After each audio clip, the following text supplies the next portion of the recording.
Lalu, c'est Version Française, votre magazine de la mode, de la déco, du design, de la culture, du chic, quoi, à la française. Et ceux qui en parlent le mieux, ce sont les étrangers, non? L'actualité.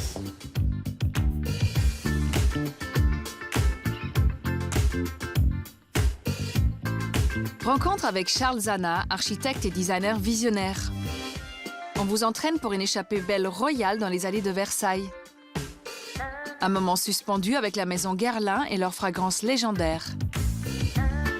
La relève, c'est You Talking to Me qui ont revu vos murs sous un angle bien barré. Mais tout de suite, point de vue, un regard affûté sur les nouveautés stylées de la semaine. Chic Version Française, c'est maintenant.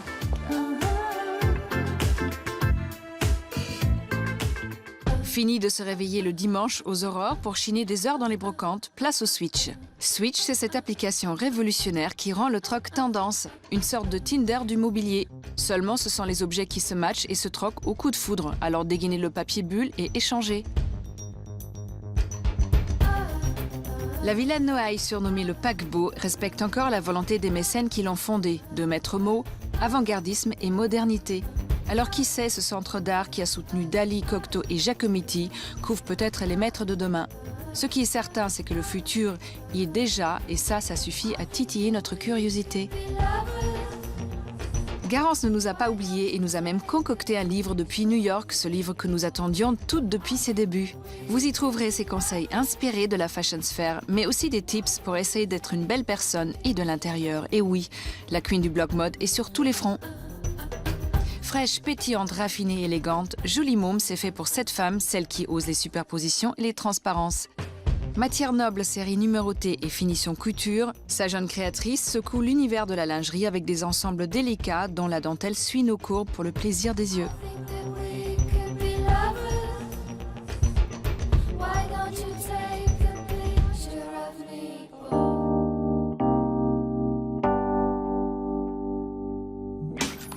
Aujourd'hui, je vous propose le portrait de Charles Zana, architecte d'intérieur, designer et collectionneur, un homme passionné et passionnant.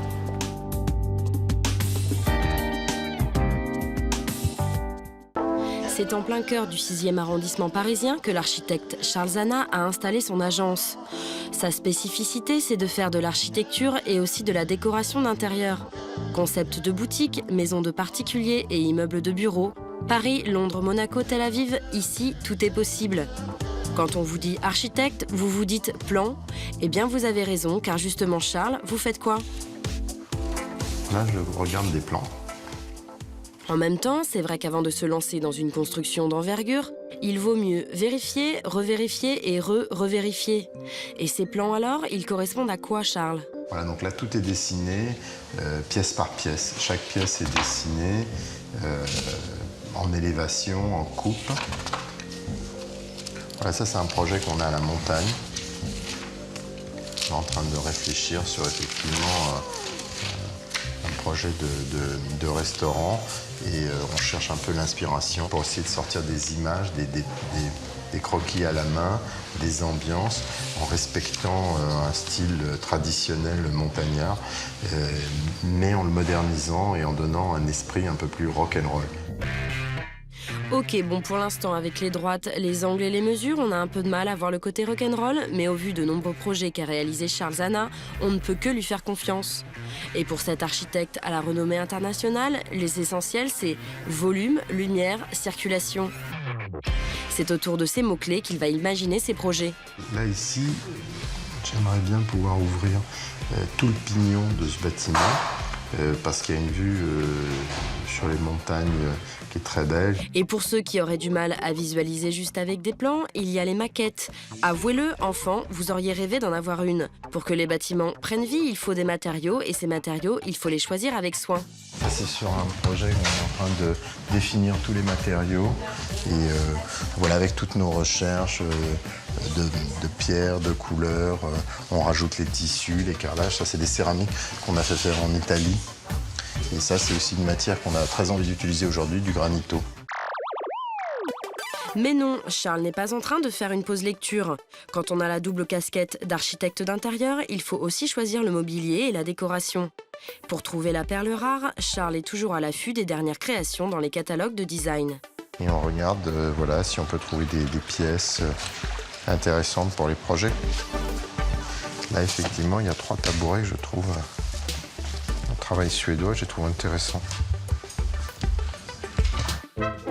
Le regard aiguisé de Charles ne laisse rien passer. Ses projets, il les suit jusque dans les moindres détails. Je ne peux pas juger un parquet comme ça, j'en sais rien.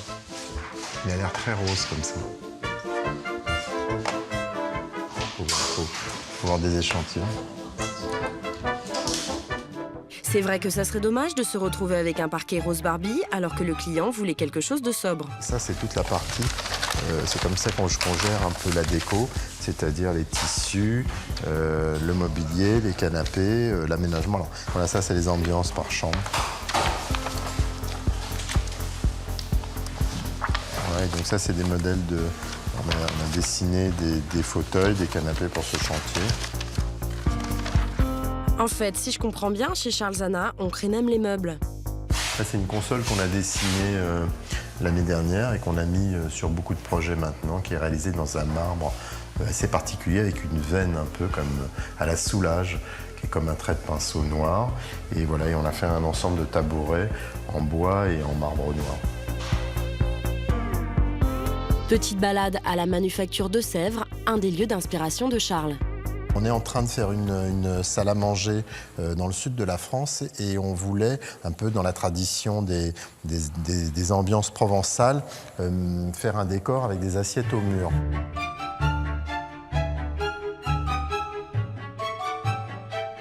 Quand je viens acheter des pièces ici, pour les projets, j'aime bien venir un peu dans les ateliers parce que ça m'intéresse toujours de voir comment les pièces sont faites.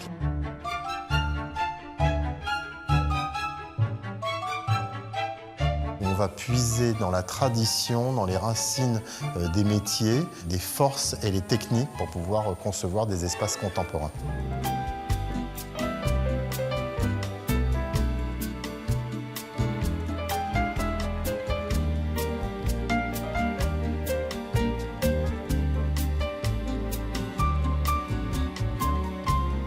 Bonjour Charles Zana. Bonjour Katharina. Merci de nous recevoir dans ce lieu. Vous venez tout juste aménager ici.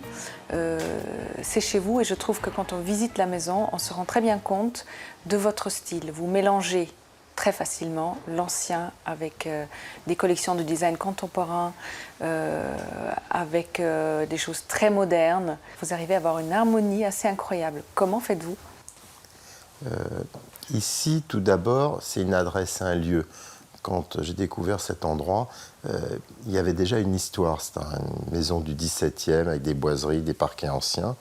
Et ce que j'aime par-dessus tout, c'est faire twister la décoration, c'est-à-dire toujours avoir une patte contemporaine dans un écrin ou dans un lieu classique, un peu traditionnel.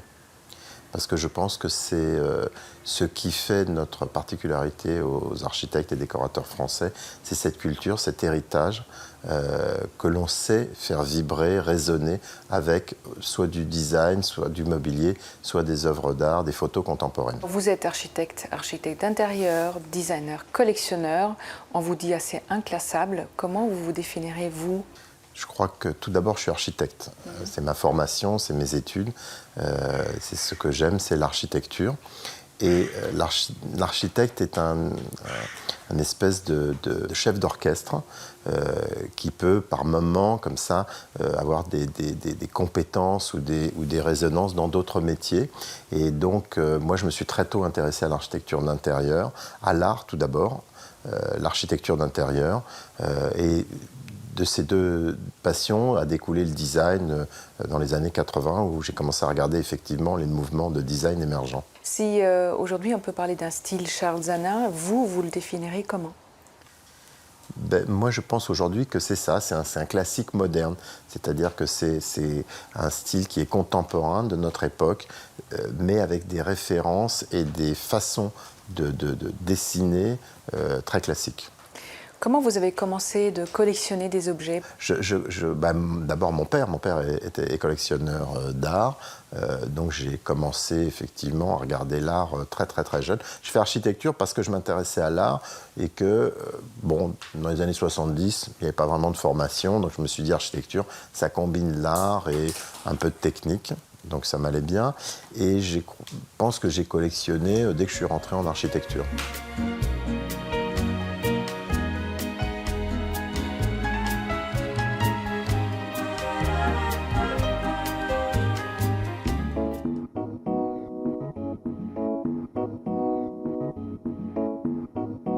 Ici, il y avait à Versailles d'autres merveilles que son château, ses fontaines et son parc. Respirez. La ville, qui fut le berceau du métier de parfumeur, célèbre les fragrances. Chiner dans le carré des antiquaires ou picorer les friandises des courtisans au potager du roi. Bienvenue dans une cité royale, sensuelle et poétique. À quelques pas du château débute la route des Sens. Rendez-vous à la nouvelle maison des parfums pour une balade olfactive avec le créateur parfumeur de Guerlain. Il y a une soufflerie qui parfume l'atmosphère lorsque vous appuyez sur un de ces petits boutons. Et là, je sens l'eau de Cologne de Napoléon à Sainte-Hélène. Non, mais c'est amusant. Donc, je pense que ce sont les travaux de l'Osmothèque à Versailles qui exposent les parfums anciens ici. Et je trouve ça génial. Respirez encore, dehors, un jardin secret de 3 hectares est dédié à l'art du parfum. Il contient des centaines de variétés de plantes odorantes. Ici, ce sont des roses de jardinier. Ce ne sont pas les roses que je distille. Mais le parfum de chacune est absolument divin parce que chacune a sa personnalité dans ce jardin. Après l'avoir humé, on file goûter chez le nôtre le macaron à la confiture fleur de jasmin. Parfum préféré de la princesse impériale. Donc au départ, on est parti sur un thé au jasmin, bien évidemment. Donc là, il y a une petite touche très versaillaise, comme on peut le voir. C'est de la crêpe dentelle, donc qui est croustillante, qu'on a légèrement dorée. Et évidemment, c'est la touche du roi Soleil. On a pu faire une création dernièrement, c'est ce qu'on appelle un chocolat triple vanille. Et c'était une spécialité pour Marie-Antoinette, qui était d'ailleurs assez frivole, mais qui adorait ce chocolat chaud, qui était infusé 3 fois à la vanille et qui était parfumé à l'ambre et au musc.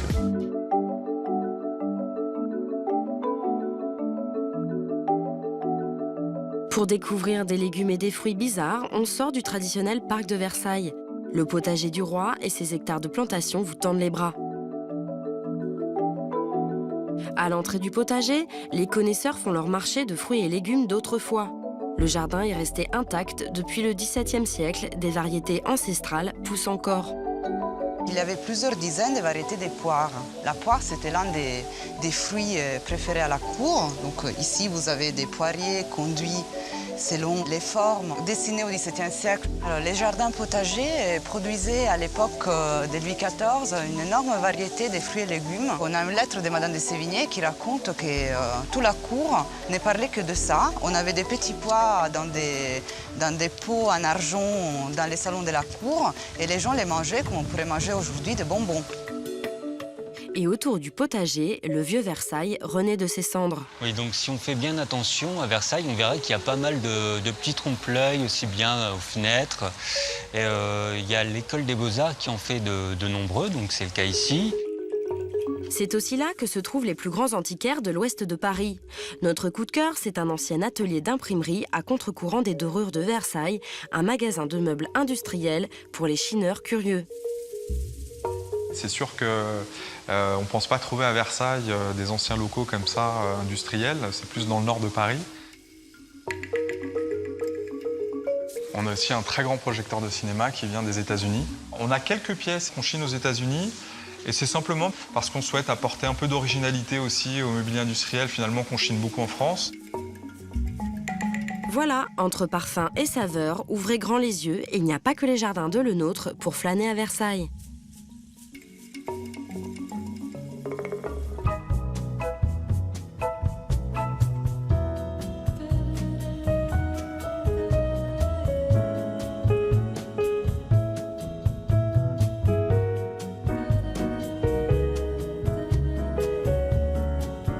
Charzana, en tant qu'architecte français, vous travaillez beaucoup à l'étranger, comme pas mal de vos confrères ou consoeurs. Est-ce que ce savoir-faire français dans l'architecture s'exporte bien ? Les architectes français qui font comme moi des maisons travaillent aujourd'hui dans le monde entier. C'est une réalité.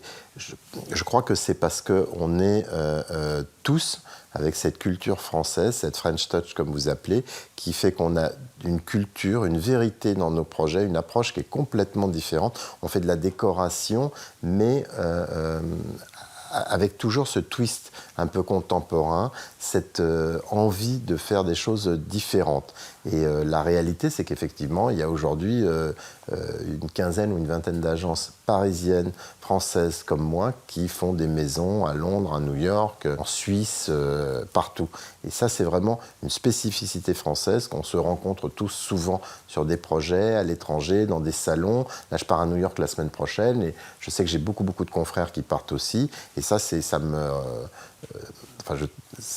assez fantastique de se dire qu'on travaille tous sur des projets internationaux. Est-ce que cette French Touch peut aussi peut-être se traduire d'une certaine manière les Français admettent un peu l'imperfection, l'imprévu, quelque chose qui ne soit pas parfaitement lisse. Est-ce que c'est ça qui plaît aussi ? Oui, c'est exactement ça. C'est ce que j'essayais de vous expliquer par la culture. C'est-à-dire qu'effectivement, c'est d'accepter, ou en tout cas de mettre en scène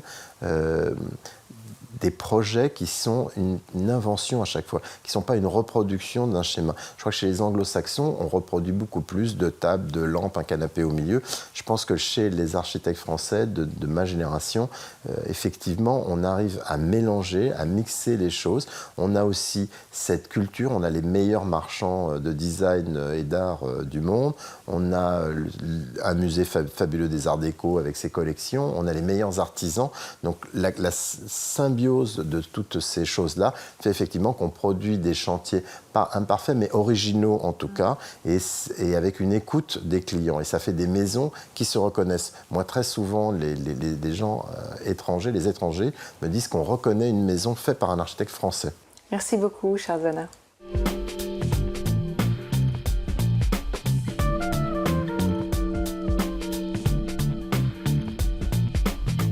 Focus maintenant sur l'illustre maison Guerlain et son parfum mythique, la petite robe noire.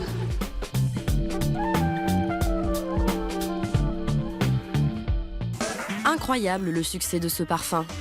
En 2009, lorsque la petite robe noire est venue se glisser dans le mythique flacon 1912 de Mitsuko, nul ne s'attendait à ça. Robe de star et star des robes, au-delà du parfum, voici l'histoire de la petite robe noire. Anne-Caroline Prazan, qui est la directrice du marketing parfum, voulait que l'on illustre une petite robe noire. La petite robe noire, c'est un archétype de féminité, au même titre que la lingerie, les stilettos, le rouge à lèvres. Le parfumeur créateur de Guerlain écrit alors une formule très couture pour ce nouvel opus. Tel un peintre, il dessine cette petite robe noire avec des matières comme le patchouli, la cerise ou le thé noir. Et pour plus de légèreté, il rajoute de la rose bulgare et du jasmin. Dans un parfum réussi, il y a des contrastes. Parce que le contraste apporte un mouvement, un équilibre au parfum. Un parfum est une œuvre de l'esprit. Je pense qu'on crée des parfums comme on raconte des histoires. Et l'histoire la plus extraordinaire, c'est Kunzel et Degas qui nous l'ont fourni, avec ce personnage absolument irrésistible qu'est cette silhouette de petite robe noire. L'imagination et le talent de Florence Degas et Olivier Kunzel ont ainsi été sollicités par la maison Guerlain. Guerlain est venu nous trouver pour faire autre chose, pour appliquer un autre modèle que celui qu'on connaît beaucoup, qui utilise des égéries en chair et en os, identifiables. Ils avaient envie d'amener aux femmes un modèle nouveau. Nous, c'est vraiment ça qui nous a séduits. L'idée, c'était de créer un personnage qui ne soit pas juste une jeune fille qui porte une robe, mais que ce soit la robe qui se mette à avoir des bras, des jambes et qui ait une allure. Et assez vite, on s'est retrouvé confronté à la question, c'est quel visage lui donner. Puis on s'est dit, mais non, même ça, il faut aussi que ça devienne un mystère, puisque il ne faut pas trahir cette envie de Guerlain de s'adresser au plus grand nombre et de raconter une autre histoire. Et voici qu'entre les mains de Kunzel et Degas prend vie la silhouette pétillante, drôle et poétique de la petite robe noire, qui va séduire la planète. Cette image d'une féminité audacieuse, libre, sans contrainte, s'adresse à tous les âges. Elle est extrêmement libre, cette jeune fille. Dès qu'on commence à l'attraper dans une image, elle est déjà en train de passer au plan suivant. Si c'était ma fille, je serais fou, parce qu'elle fait du shopping, elle sort, elle fait la dingue. Et même à un certain moment, elle emmène un garçon chez elle.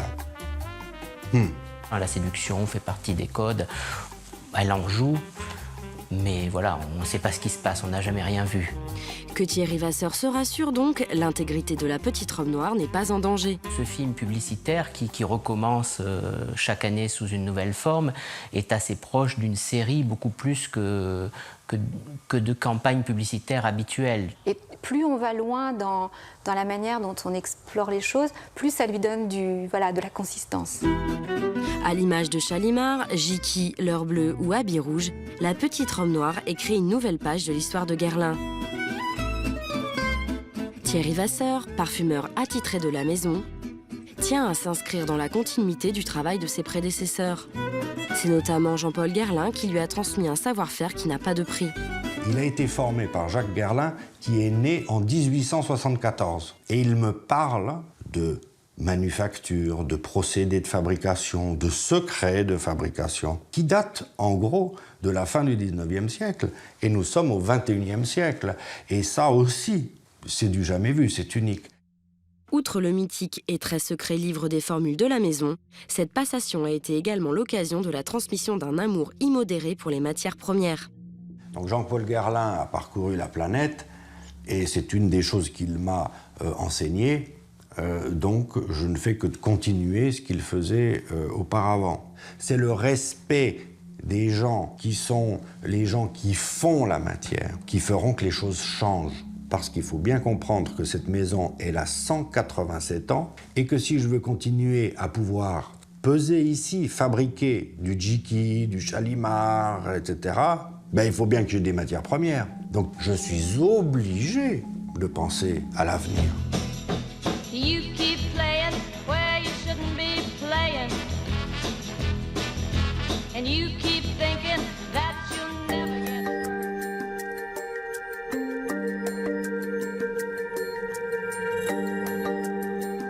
You Talking to Me, c'est le projet de deux amis qui imaginent des objets typographiques pour réveiller votre déco en un mot génial.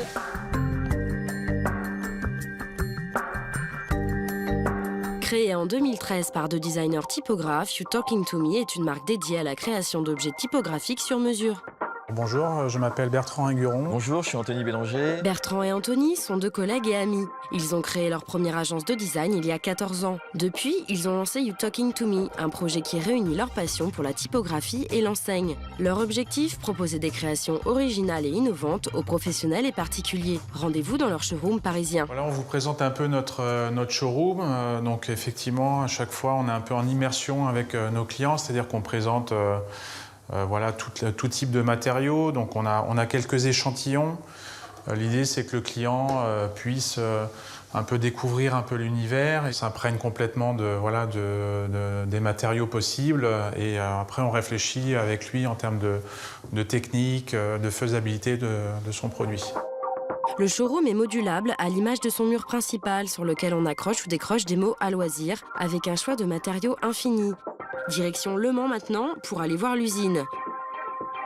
De la conception à l'assemblage et à la pose, Anthony et Bertrand suivent toutes les étapes de fabrication.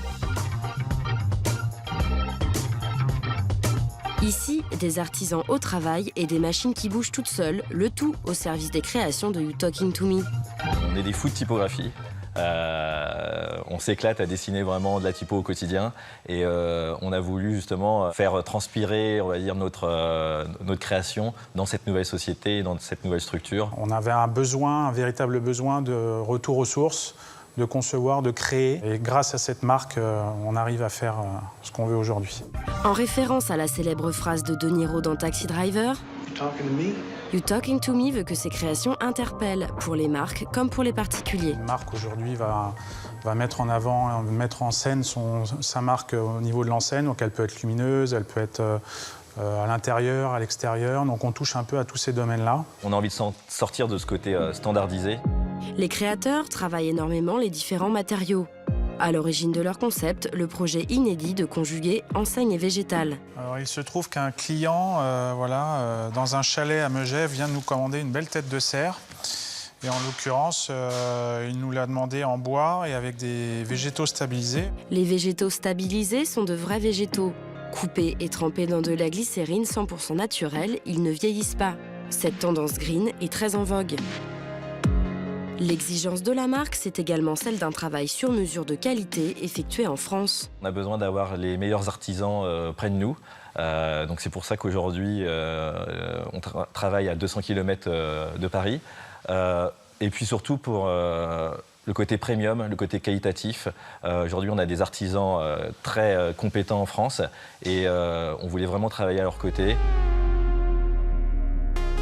Pour les particuliers, aujourd'hui, le sur-mesure et la personnalisation sont de plus en plus présentes. Et aujourd'hui, d'avoir une enseigne dans son salon avec le mot qu'on a choisi, la couleur et la matière, permet d'avoir un objet design personnalisé dans ses murs.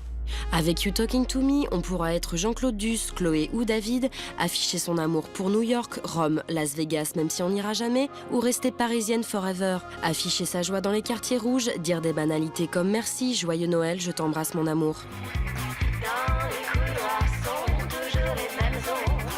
Version française est déjà finie, alors soyez chic toujours et retrouvez-nous la semaine prochaine. Ciao!